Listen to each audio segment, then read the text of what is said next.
और मनाना, यही है भाई बहन का त्यौहार। इसी प्यार को बढ़ाने आ गया है रक्षाबंधन का त्यौहार। नमस्ते दोस्तों, मेरा नाम स्मृति है और आज हम रक्षाबंधन की चर्चा लेकर के आए हैं। दोस्तों, इस रक्षाबंधन का अर्थ क्या होता है, ये रक्षाबंधन इतना पवित्र और महत्वपूर्ण क्यों है, इसकी क्या पीछे की स्टोरी है, आखिर रक्षाबंधन कब से स्टार्ट हुआ है या क्यों मनाया जाता है, आज हम इन्हीं सब की चर्चा लेकर के आए हैं। दोस्तों, यदि आप लोग को मेरे वीडियो पसंद आते हैं तो कृपया कर लाइक करें, सब्सक्राइब करें और शेयर ज़रूर करें। रक्षाबंधन भाई बहनों का त्यौहार होता है। यह दुनिया का सबसे पवित्र रिश्ता एवं अनोखा रिश्ता और खूबसूरत रिश्ता होता है। रक्षाबंधन एक ऐसी डोर, एक ऐसा सूत्र, यदि किसी की कलाई में बांध दी जाए तो वो उसकी रक्षा करने के लिए हमेशा ही तत्पर रहता है और ये भाई बहनों का सबसे खूबसूरत त्यौहार होता है।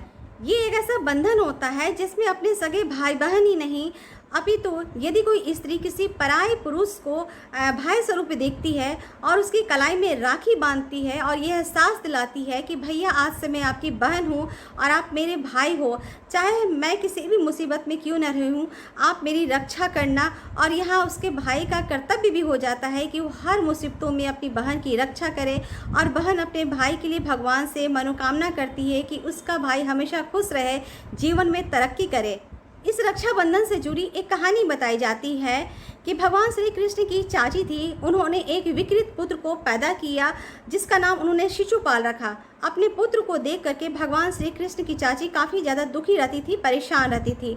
एक दिन उनके यहाँ एक ऋषि मुनि आते हैं और ये भविष्यवाणी करते हैं कि जिसके हाथ शिशुपाल ठीक होगा उसी के हाथ से उसकी मृत्यु भी होगी। एक दिन भगवान श्री कृष्ण अपनी चाची का हाल समाचार पूछने के लिए उनके घर में आते हैं तो चाची को परेशान देख करके श्री कृष्ण पूछते हैं कि चाची आप क्यों परेशान हो।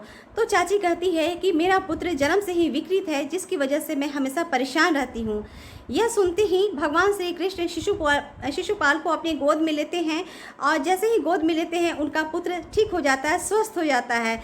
यह देखते ही उनकी जो चाची है काफ़ी ज़्यादा प्रसन्न हो जाती है, खुश हो जाती है। लेकिन तुरंत ही उसे ये आभास होता है कि जिसके यहाँ एक ऋषि मुनि ने उन्हें भविष्यवाणी की थी कि जिसके हाथों शिशुपाल ठीक होगा उसी के हाथों उसकी मृत्यु भी होगी। यह आभास होते ही उसकी चाची विचलित हो जाती है, परेशान हो जाती है और श्री कृष्ण से प्रार्थना करती है कि हे कृष्ण, यदि मेरा पुत्र चाहे जितनी भी गलतियां क्यों ना करे आप उसे माफ़ कर देना, उसकी मृत्यु की वजह आप मत बनना। तो श्री कृष्ण कहते हैं कि ठीक है चाची, मैं इसकी 100 गलतियों को माफ़ करूंगा, यदि 100 से एक भी गलती इसने ज़्यादा की तो मैं इसे माफ़ बिल्कुल भी नहीं करूंगा। शिशुपाल जब बड़ा होता है तो उस राज्य का राजा बनता है। शिशुपाल काफ़ी ज़्यादा क्रूर राजा था और उसकी क्रूरता की वजह से जो उसकी जनता थी काफ़ी ज़्यादा परेशान रहती थी, त्रस्त रहती थी।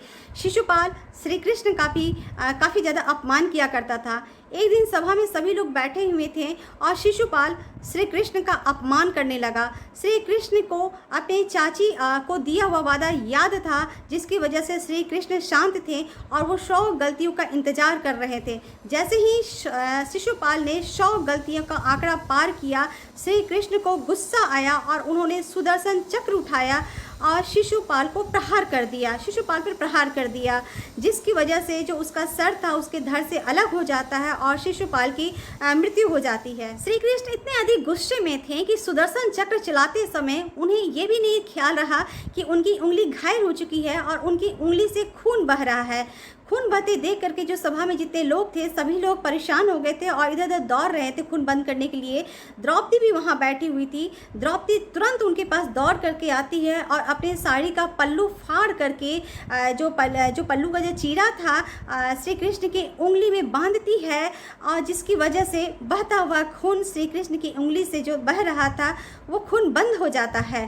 फिर श्री कृष्ण ने द्रौपदी को धन्यवाद किया और द्रौपदी से ये कहा कि बहन, तुमने मेरी पीड़ा में रक्षा की है, आज के बाद से तुम जब भी तकलीफ में होगी मैं तुम्हारे हमेशा साथ दूंगा और तुम्हारी रक्षा करूंगा। यह आश्वासन द्रौपदी को उन्होंने दिया कि हर कष्ट में, वो हर मुसीबतों में श्री कृष्ण द्रौपदी का साथ देंगे और उन्होंने साथ दिया भी। महाभारत की स्टोरी आप लोग सभी लोग जानते हैं।